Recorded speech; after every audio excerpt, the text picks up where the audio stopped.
Hello students. तो आज हम क्लास 10 का एक्सरसाइज 14.1 क्वेश्चन नंबर 4 उसका हम कंप्लीट आज करेंगे।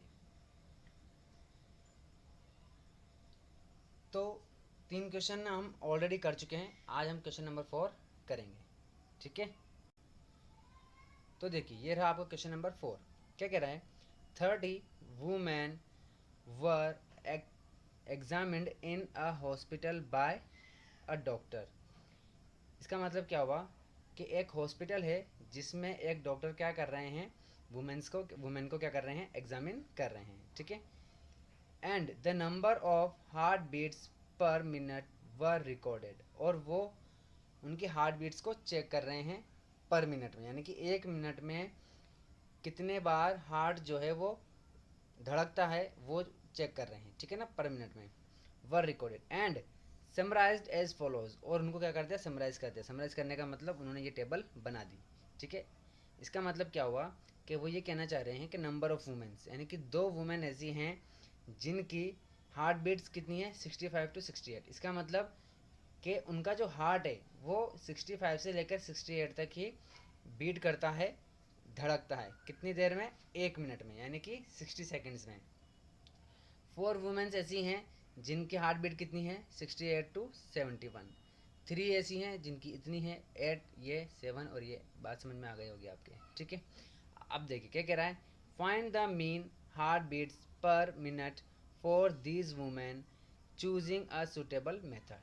अब देखिए चूजिंग अ सुटेबल मेथड इसने बोल दिया, और मीन हमें फाइंड करना है। हमें क्या फाइंड करना है? मीन, यानी कि माध्य हमें फाइंड करना है, और हमारी मर्जी है कि हम कोई सा भी इसमें मेथड यूज़ कर सकते हैं। तो मेरा जो फेवरेट है वो है क्या, स्टेप डेविएशन, पद विचलन। वैसे मैंने आपको बताया हुआ है कि देखिए यहाँ पर अगर आपकी फ्रिक्वेंसी क्या है, फ्रिक्वेंसी आपकी सभी 10 से छोटी हैं। ठीक है, अभी हम x की वैल्यू फाइंड करेंगे। अगर हम x की वैल्यू भी हमारे 10 से छोटी आ जाती है, तो सभी वैल्यू कितनी आ जाती है, 10 से छोटी, तो हम डायरेक्ट मेथड भी यूज़ कर सकते हैं। अगर x की वैल्यू 10 से बड़ी आती है, जहाँ तक मुझे लग रहा है कि देखिए कितनी आएगी, 65 और 68 है, तो इनके बीच में ही आएगी। ठीक है ना, तो बड़ी आएगी इसका मतलब। ठीक है, तो इनका डिफरेंस देखिए 68 और 65। सबसे पहले तो हमको क्या देखना होता है, हमको ये देखना होता है कि ये हमारी कंटिन्यू फॉर्म में है या नहीं। तो कंटिन्यू फॉर्म में है कि नहीं, तो देखिए यहाँ 68 है तो यहाँ भी 68 है, 71 है तो ये 71 है, 74 है तो 74। तो इसका मतलब ये क्या है, लगभग सभी में देखिए क्या है, ये कंटिन्यू फॉर्म में है, यानी कि सतत फॉर्म में है, ये सतत के रूप में है।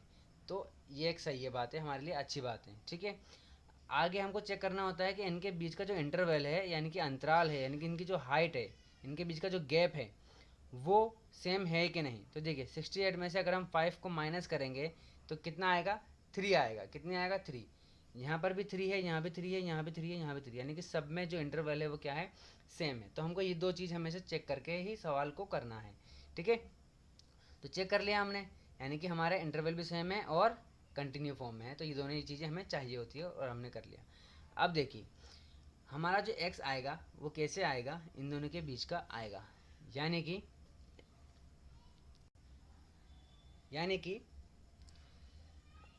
इन दोनों के बीच में आएगा। तो इसका मतलब क्या है कि 66.5 आएगा। कैसे निकाला? तो देखिए इन दोनों के बीच का गैप कितना है, 3 है। 3 का हमने आधा किया, कितना हो जाएगा, 1.5, यानी कि 1.5 है ना, 1.5। और 1.5 को मैंने इसमें जोड़ दिया 65 में, तो 65 और 1.5, तो 65 और 1 कितना, 66, और 0.5 तो 66.5 आ जाएगा। इसका मतलब हमारी x की वैल्यू जो है वो 10 से तो बहुत ज़्यादा बड़ी आ रही है और यहाँ तक कि पॉइंट में आ रही है, तो हम डायरेक्ट मेथड यूज़ नहीं करेंगे। ठीक है, तो हम कौन सा मेथड यूज़ करेंगे, हम करेंगे स्टेप डेविएशन मेथड। ठीक है, चलिए चलिए, तो ये हमारा क्वेश्चन हमारे कॉपी पे उतर करके आ गया है। तो ये क्या है, नंबर ऑफ हार्ट बीट्स, ये है नंबर ऑफ वुमेन, जिसको हम FI यानी कि फ्रिक्वेंसी हमारी ये होती है। ठीक है, स्टेप डेविएशन का ये फॉर्मूला है आपका, यानी कि पद विचलन का ये फॉर्मूला होता है। हमें सबकी वैल्यू चाहिए, यहाँ पर A की वैल्यू चाहिए, I की वैल्यू चाहिए, ठीक है, और सिग्मा FI UI की वैल्यू चाहिए, और सिग्मा FI की वैल्यू चाहिए। ठीक है, तो ये इक्वल इक्वल, ठीक है, इन चारों की वैल्यू हमें चाहिए, फिर इसमें पुट कर देंगे और आंसर आ जाएगा। तो ए की वैल्यू कैसे निकलेगी, ए की वैल्यू कब निकलती है, एक्स से हमें मिलती है, एक्स में जो बीच का मान होता है वही हमारे एक्स की वैल्यू होती है। तो देखिए एक्स की वैल्यू कैसे निकालते हैं, तो एक्स की वैल्यू निकालने के लिए आपको यहाँ पर क्या करना होता है, 68 माइनस 65 कर दीजिए। वैसे तो इसका फॉर्मूला ये होता है, लेकिन शॉर्ट तरीका कैसे होता है ये दिखा देता हूँ मैं। 68 माइनस 65 किया, कितना आ गया 3। ठीक है, अब बस इसको यहाँ रखना है, बाकी आप रफ कर सकते हैं। रफ में देखिए 3 को आपको क्या करना है, 2 से भाग देना है, कितना आ जाएगा 1.5। अब आपको ये जो 65 है ना, इसमें आपको क्या कर देना है 1.5 को प्लस कर देना है, तो ये हो जाएगा 65 और 1 66 और ये 0.5 ऐसा कहें तो आपका कितना आ गया 66.5। अब इन सब में क्या करना है, 3 को प्लस करते हुए जाना है, ये जो है ना इसमें 3 प्लस करते जाना है। 66 है तो ये हो जाएगा आपका 69, 69 प्लस 3 कितना हो जाएगा आपका 72, फिर 75, 5 6 7 8 9 10 11 11 यानी कि 1। ठीक है, और फिर ये हो जाएगा 1 और 3 4, तो यहाँ पर आपका 7 हो जाएगा, फिर ये 8 और ये 8, तो ये 0.5 0.5 0.5 0.5 0.5 0.5। बात समझ में आ गई। चलिए अब हमें डी चाहिए, डी निकालने के लिए वैसे फॉर्मूला ये होता है, लेकिन हमें इतना ध्यान नहीं देना है। देखिए पहले तो ए देख लेते हैं, ए क्या है हमारा, ये बीच वाला, ये जो है हमारा ए है। ठीक है, यहाँ पे लिख लेंगे, हालांकि मेरे जगह नहीं रही, ये ए हमारा हो गया है। ठीक है, बीच वाला 3 ऊपर है 3 नीचे है, बीच वाला हमने 75.5 ए ले लिया। ठीक है, आगे देखिए, तो अब ये जो ए है इसके सामने हम लिख देंगे 0, क्या लिख देंगे 0, और ऊपर और नीचे जो इंटरवल है हमारा 3, इसकी टेबल बोलेंगे। 3 है ना, तो 1 तिया 3, 2 तिया 6, 3 तिया 9, 1 तिया 3, 2 तिया 6 और ये 3 तिया 9, ऊपर माइनस माइनस माइनस। बात समझ में आ गई। अब देखिए u लिखना है, u करने के लिए वापस 0 के आगे 0 और ऊपर 1 2 3 1 2 3, ऊपर माइनस माइनस माइनस। बात समझ में आ गई होगी आप लोगों के। ठीक है, आगे देखिए, याद रखिए u में हमेशा 1 2 3 1 2 3 ही आएगा और कुछ भी नहीं आएगा। इसमें आपको डी निकालने के लिए आपको जो इंटरवल होता है उनकी टेबल बोलनी पड़ती है, 0 से ऊपर और 0 से नीचे। ठीक है, चलिए आगे देखिए, यानी कि पहाड़े बोलने होते हैं इसमें। अब हमको ए की वैल्यू मिल गई, ए की वैल्यू कितनी है हमारे पास 75.5 है। अब एफ आई और यू आई की वैल्यू चाहिए, तो पहले हमको एफ को यू से इंटू करना पड़ेगा यहाँ पर, यानी कि एफ आई को यू आई से इंटू करना पड़ेगा। आई जरूरी नहीं लिखना, आप चाहो तो लिखो, नहीं तो एफ यू भी खाली लिख सकते हो। तो ये हमारा ये एफ है और ये यू है। तो देखिए प्लस माइनस क्या हो जाएगा, माइनस हो जाएगा, 2 और 3 यानी कि 2 2 तिया 6। ठीक है, प्लस माइनस माइनस, 1 चौक 4 2 चौक 8, प्लस माइनस माइनस 3 1 जा 3। ठीक है, 8 और 0 तो क्या हो जाएगा 0 हो जाएगा। ठीक है, 7 1 जा 7, 4 2 जा 8, 2 3 जा 6। ठीक है, अब देखिए माइनस वालों को प्लस कर लेंगे और प्लस वालों को अलग से प्लस कर लेंगे। तो देखिए 6 और 8 कितना हो जाएगा 14, यानी कि 14 14 15 16 और ये 17 काय का माइनस का। आगे देखिए, यहाँ देखिए ये हो जाएगा 15 15 और 6 21 काय का प्लस का। तो अब हमें क्या निकाल लेना है, सिग्मा एफ आई यू आई। ठीक है, तो ये कितना हो जाएगा -17 प्लस 21 इज इक्वल टू, अब बड़े में से छोटे को हमेशा माइनस कर देंगे, तो 21 में से यानी कि 21 में से 17 जाएंगे तो कितने बचेंगे 4 बचेंगे। और साइन बड़े वाले का आता है, साइन किसका है, बड़ा वाला कौन सा है, ये 21 बड़ा है तो ये प्लस का है, तो ये प्लस हो जाएगा। सिग्मा एफ हमको क्या कर लेना है, प्लस कर लेना है। वैसे तो हमें बुक में क्वेश्चन में दिया होता है, ठीक है, पर इस क्वेश्चन में नहीं दिया हुआ है, तो हमें क्या कर लेना है, प्लस कर लेना है। तो देखिए 2 और 4 6 7 8 9 9 और 8 17 17 और 7 24 24 28 और ये 2 30 यानी कि 30 हो जाएगा। बात समझ में आ गई।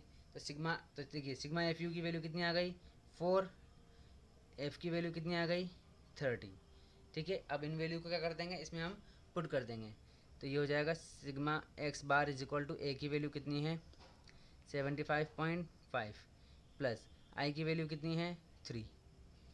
ठीक है, चलिए अब सिग्मा एफ यू की वैल्यू कितनी है 4, सिग्मा एफ की वैल्यू कितनी है 30 है।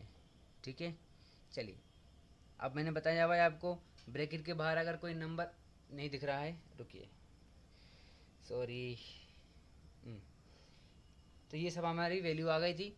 ये हमारा फॉर्मूला है, इसमें हमने ए की वैल्यू पुट कर दी, इसके बाद हमने आई की वैल्यू यहाँ पर पुट कर दी है, सिग्मा एफ यू की वैल्यू हमने 4 रख दी है और एफ की वैल्यू सिग्मा एफ की वैल्यू 30 हमने रख दी है। अब देखिए मैंने बताया था कि ब्रैकेट के बाहर अगर आपके क्या है कोई नंबर इनटू हो रहा है तो ये इससे क्या हो रहा है इनटू हो रहा है, अगर कोई साइन नहीं है तो ये क्या हो रहा है इनटू हो रहा है। तो अगर ये इनटू हो रहा है तो इसको अंदर ले लेंगे हम। ठीक है, तो ये 75.5 प्लस ये ब्रैकेट अंदर ले लेंगे, ये हो जाएगा 3/1 इंटू 4/30। ठीक है, अब इससे ये कट जाएगा कितनी बार 10 टाइम्स। ठीक है ना, तो ये हो जाएगा 75.5 प्लस, ठीक है, तो ये हो जाएगा 4/10। अब ये हो जाएगा 75.5 प्लस, अगर इससे डिवाइड करेंगे तो एक जीरो है तो एक बार पॉइंट लग जाएगा इसमें, तो ये हो जाएगा 0.4। ठीक है, अब इसका आंसर कितना हो जाएगा आपका, इसको हम प्लस करेंगे तो 75.5 सॉरी 75.9 आपका इसमें आंसर हो जाएगा।